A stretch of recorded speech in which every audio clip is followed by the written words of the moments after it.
Nah, itu kan Maxi sama Andrew.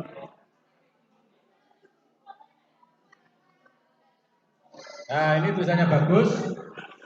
Dari tulisan bagus yang satu paragraf ini belum ada tanda baca ya, belum ada titik ya.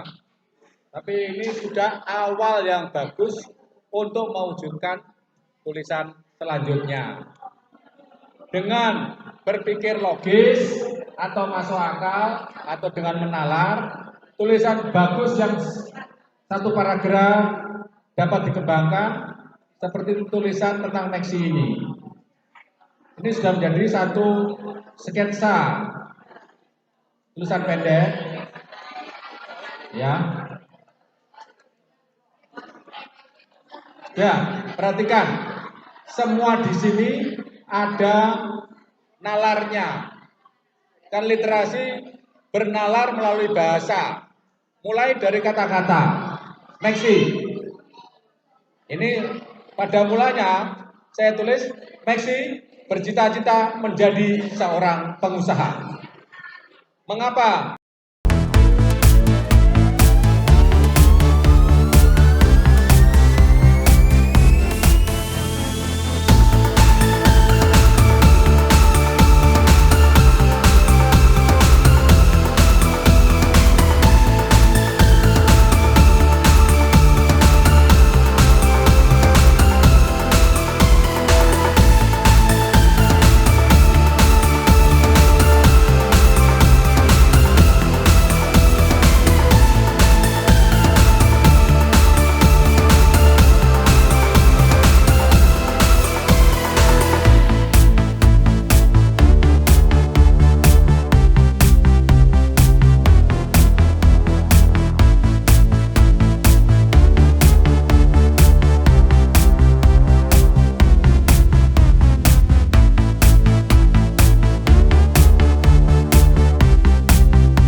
Pada mulanya saya tulis Maxi bercita-cita menjadi seorang pengusaha. Mengapa perlu dikasih penjelasan ini? Ini tanda untuk menjelaskan.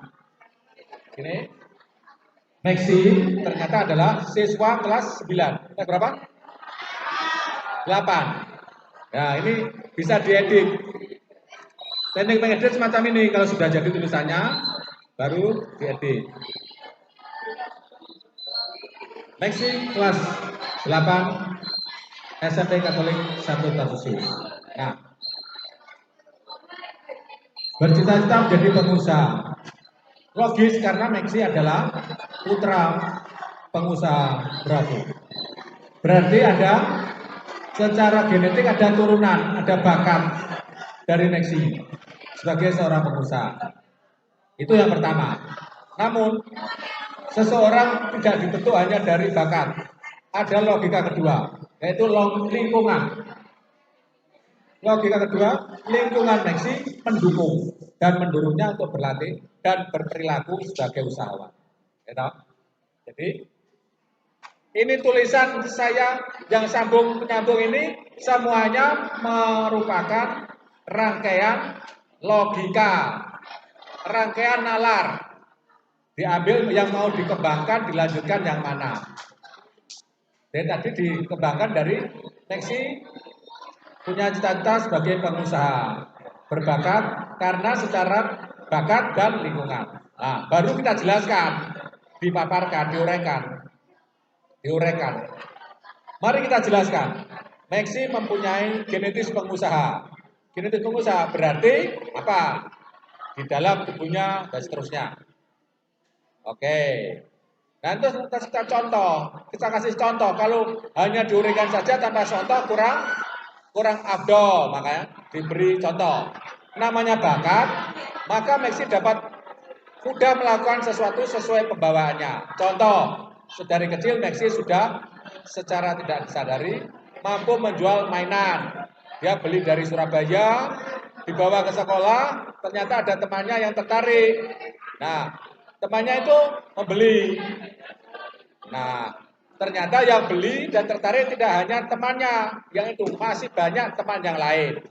Maka begitu ke sekolah atau bergaul dengan teman-teman bermain, Maxi selalu membawa mainan dan itu laku terus. Nah, karena ini usaha berkembang, maka barang itu harus tersedia terus. Maka Maxi banyak beli dari Surabaya. Lantas untuk menyimpan, menimbun barang itu dibuat gudang di rumahnya. Nah, itu contoh dan seterusnya. Maxi berhasil membuat toko sendiri bernama Bravo Junior Supermarket. Nah, ternyata menjawab pertanyaan sesuai dengan judul, mengapa Maxi menjawab mempunyai cita-cita sebagai pengusaha? Ternyata Maxi punya dasar pemikiran atau nalar logika yang jempol bahwa dengan agama semua menjadi terarah, dengan seni semua menjadi indah, dengan bisnis atau usaha atau ilmu semua menjadi mudah. Ternyata Maxi menjadi pengusaha karena dengan menjadi pengusaha hidup menjadi